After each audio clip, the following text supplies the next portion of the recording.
with an invocation song.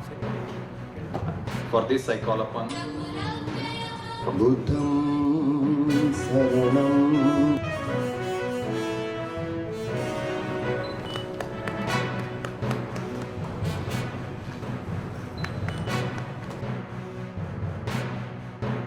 So, I am very much admired and inspired throughout my life on the work he has done towards education, and also the humbleness what he got, and also how he stood for the people who need him, and also the power he gives for the women. Deeply indebted for him.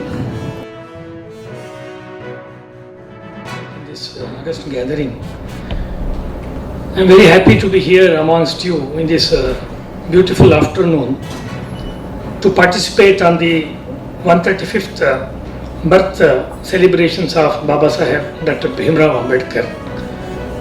Dr. B.R. Ambedkar ಅವರು ಸ್ವಾತಂತ್ರ್ಯ ವೀರ ವಿನಾಯಕ ದಾಮೋದರ್ ಸಾವರ್ಕರ್, ಸ್ವಾಮಿ ವಿವೇಕಾನಂದ, ರಾಮಕೃಷ್ಣ ಪರಮಹಂಸ, ಗಾಂಧೀಜಿ ಈ ಥರದ ಕೆಲವರು ಬರದೇ ಹೋಗಿದ್ದಿದ್ರೆ ಅವರ history would have been kind of a ಸ್ಟೇಲ್ಮೇಟ್.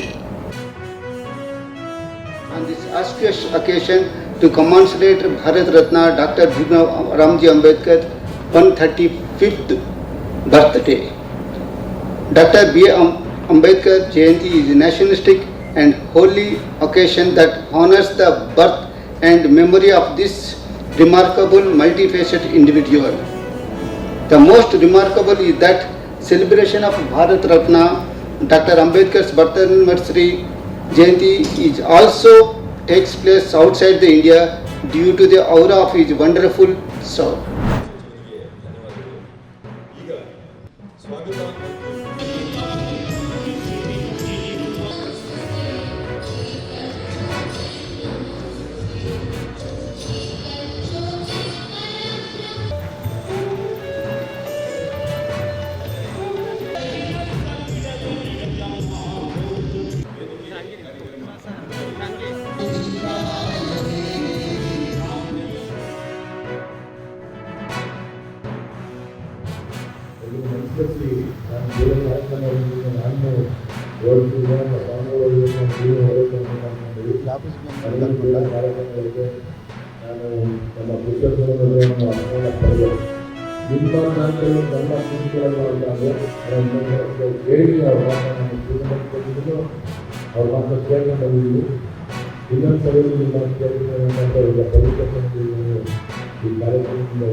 ಆದಿವಾಸಿ ಹೆಣ್ಣುಗಳು ನಮ್ಮ ಓಣಿಗೆ ಬೆಂಕಿಗಳಿಲ್ಲ, ಪಕ್ಕದಲ್ಲೇ ಕೂಟದಂತ ಹೆಣ್ಣುಗಳು ಇವತ್ತು ಭಾರತದ ಪ್ರಥಮ ಪ್ರಜೆಯಾಗಿ ನಿಮ್ಮ ಮುಂದೆ ಮಾತಾಡ್ತಿದ್ದೇನೆ. ಕಾರಣ ಡಾಕ್ಟರ್ ಭೀಮರಾವ್ ಅಂಬೇಡ್ಕರ್